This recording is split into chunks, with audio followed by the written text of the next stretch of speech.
All right, guys, so we're back. Another installment of Holster Month. One of the things that I want to talk about today is Tulster holster. I'm going to show you the holster close up on the table, but I want to, again, give you an idea of how these holsters work and how they fit. Again, keep in mind, my body type might not be yours. I'm 6'2", about 225. So, my body type may not be somebody who's, 5'8" and 135 pounds. So take it with a grain of salt that whenever you see these videos, it's always about my personal use and how it works for me. So Tulster holster guys, I absolutely love their stuff also. They make a very good holster, very, very thin in regards to the way that the holster is shaped. More importantly, it really does hug the body, which is always important, especially when you're carrying concealed. Now you're gonna notice I'm wearing the same exact things that you saw in the previous video. That's because I'm hammering all of these out in the same night because I've got to get these done. A little bit under the weather recently, so I'm kind of playing catch up right now. But nonetheless, one of the things that I found in regards to the Tulster holsters that I've owned in the past, and including this one that I actually am wearing for the Smith & Wesson M&P 2.0, is that the holster is just, I really love it. And the reason why I love it so much is because of its ability to kind of conceal very well and hug the body extremely tight. So what you're going to see is it's right here. Again, keep in mind, it's very easy to use a sweatshirt like this to conceal just about anything. And again, it's going to be based upon your methods and how you choose to carry. But nonetheless, it's a very easy operation. Again, going up with your hand and drawing your handgun. So again, it's not going to be ideal and necessarily perfect in the situation that I'm in right now, based on the fact that I'm in a tiny room. But nonetheless, again, it's a clean draw, very quick, very easy to operate, and very easy to get back in without even having to look at your holster. So I'm going to show you on the table. Let's take a look. I think it's a fantastic option. If you haven't taken a look at these before, you probably should. So let's go to the table. Let's take a look at the overview and go from there. All right, guys, as you saw from outside, another quality offering from this company here called Tulster Holster. You may have heard of them before.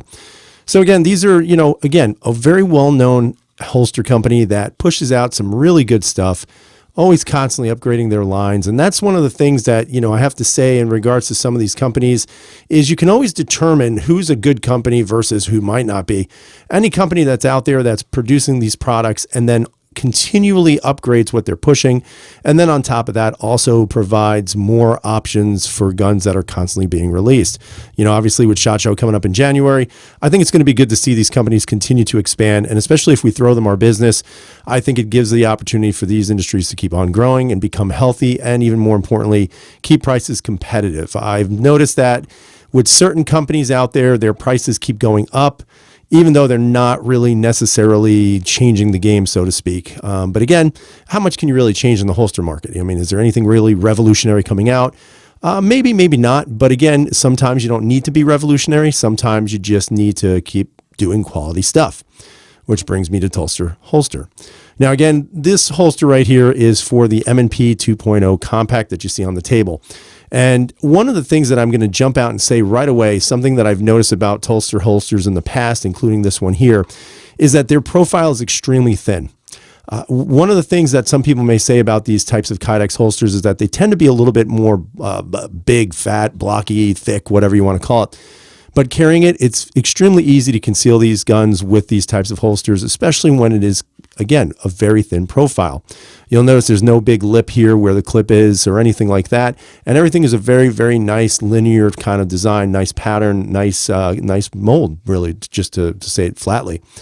You'll notice here that the clip can actually cant in the way that I like it, because sometimes you get these cants that aren't exactly very, very forward, so to speak.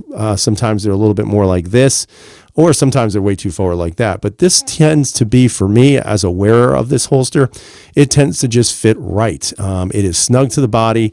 The clip holds its position all day long. The holster doesn't move. One of the things that I like about it also is just a lot of positive retention on this holster. So again, once again, there you've got your retention beginning right there. So there's a lot of resistance there. And then ultimately you have a perfect clip or click, and you have a perfect mold. It is one of the finest molds I've seen on Kydex holsters. There's really nothing coming out, no sharp edges, nothing. Everything's nice and polished.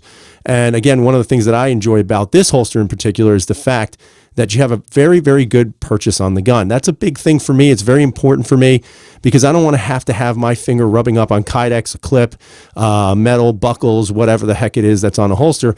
And on this one, and many of the holsters really, but on this one in particular, it seems like the cut is just perfect around the trigger guard. You know, some trigger guards have a tendency to come around a little bit. Some of them, you know, kind of carry over until you get to about there, but this one is completely exposed. It gives you absolutely just a perfect grip on the gun, and it's a very easy withdrawal from the holster. Again, really nice retention. It is adjustable in one point. And one of the things that I don't like about, or I should say I do like about this holster, is the fact that they get rid of all of the extra stuff. What I mean by that is sometimes you see these holsters that come out here and are a little bit squared, or maybe they kind of bevel the edge here. But on this one, again, you'll notice it's very, very, very streamlined. I mean, there's not a lot of extra anything on this holster, and it is what you need. I mean, it protects your gun, protects your trigger guard, everything. It's just really just a nice finished job. Again, they also have the magazine carriers. These tend to be, I think, probably more the standard in the industry now. This is obviously adjustable with an Allen wrench, which I just removed from here. And you'll notice that it does retain the magazine very, very well. So if you're going to do like cartwheels or, whatever you're doing, maybe diving off a diving board, doing some flips, but nonetheless, it's going to hold the magazine in place, which is the most important thing. So it doesn't go flying around and people say, hey, is that a magazine in your pocket, or are you just happy to see me? Overall, I have to say, guys, this has been a great holster. I've had several of these in the past, and I have yet to be disappointed by the quality of their workmanship and overall just the quality of their product. So again, I hope you guys leave some comments. Let me know what you think about it. You know, what are your thoughts about Tulster? Are they good holster company, bad holster company? Do you have some? If so, what has been your experience? And again, guys, as we get closer to the end of holster month, I hope you all have a great holiday season, and I'll see you back here tomorrow with another holster. So stay tuned for that. Okay, guys, be safe and take care of your families. And as always, everyone, freedom is never free.